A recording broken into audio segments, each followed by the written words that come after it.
Yo, what up? Good day sa inyong lahat. For today's video, nandito ako ngayon sa motorcycle shop dahil magpapaayos na naman tayo ng motor. Pero hindi ang motor na pang-angkas natin ang ipapaayos ko. Meet my 14-year-old bike na si Bulldog. 2009 model Kawasaki Fury 125. Bumili ako ng wire harness set, left and right switch dahil hindi gumagana ang horn, signal light, high and low beam ni Bulldog. Kailangan nating ipaayos at ipakondisyon si Bulldog dahil ito ang aking gagamitin sa aming trip bukas, ang 360 Catanduanes Loop. Sira na rin ang battery ni Bulldog kaya kailangan na rin palitan.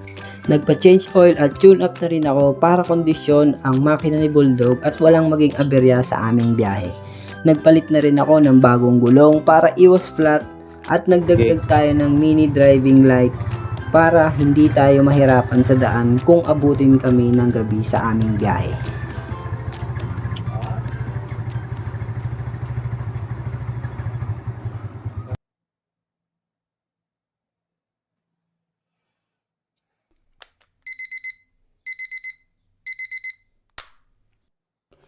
This is the day na pupunta na kami sa Catanduanes. Gumising ako ng 3:30 AM para makapag-ayos ng aking mga dadalhin. Kailangan naming makabiyahe ng 4 AM dahil 30 to 45 minutes pa ang biyahe papuntang Tabaco Port. Bago ikarga kay Bulldog ang aking mga dadalhin, i-check ko muna kung kumpleto ba ang mga ito. Magdadala pala ako ng camping chair, tent, para meron kaming matutulugan kung sakaling abutin kami ng gabi sa daan. Nagdala rin ako ng butane at mini stove, tumbler, at power supply para sa mga batteries ng aming cellphone at gimbal para sa video equipment. Sa tingin ko ay kompleto na ang aking mga dadalhin. Kaya ikakarga ko na to kay Bulldog. Kaya samahan nyo kaming libutin ang isla ng Catanduanes na tinaguriang Happy Island Catanduanes.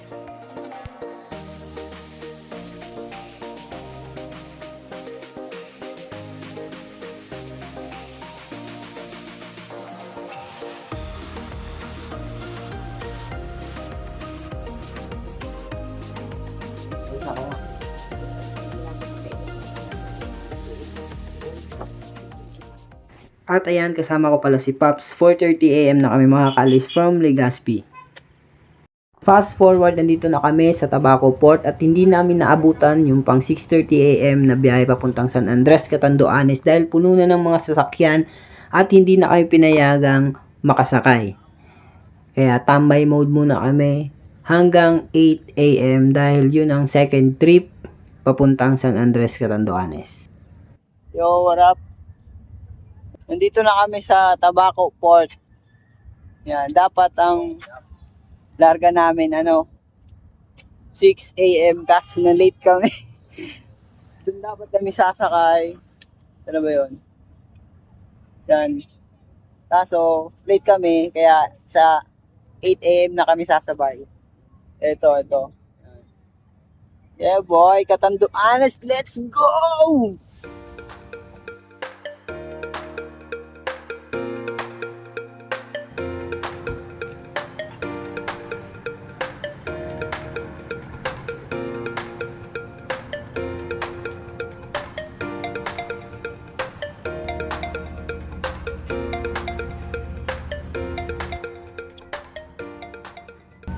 Ikalawang hakbang, ilagay ang tali sa ibaba at iikot ang dalawang tali ng magkasalaman sa ating likod. Ibalik ang tali sa harapan at itali ito ng mahigpit na naayon sa inyo.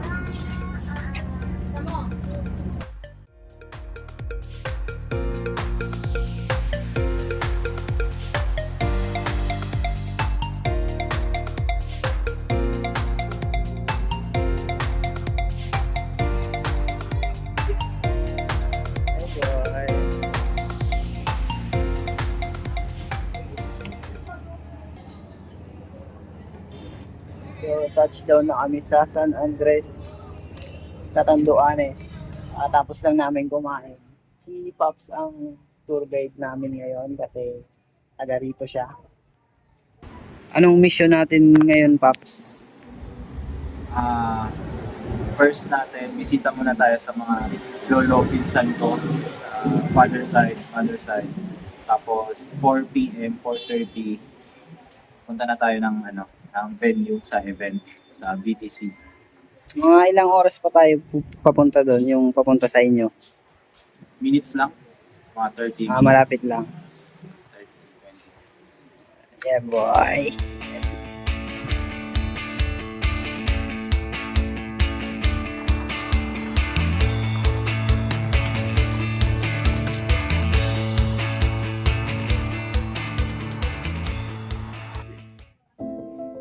After 30 minutes ride, simula sa San Andres Port, narating na namin ang Bigaa, Verac, Catanduanes, ang lugar ng pamilya ni Paps.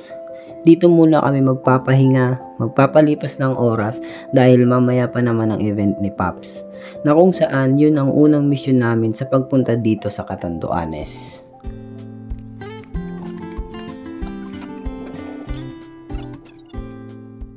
Sa wakas, nakarating na kami dito sa BTC.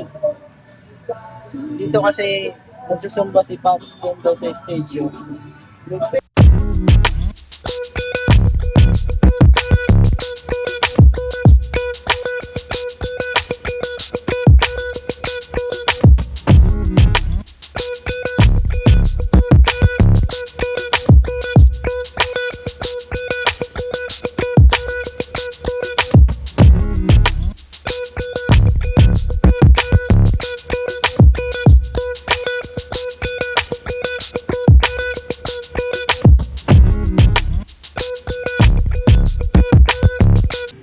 At pauwi na kami ngayon sa kanila.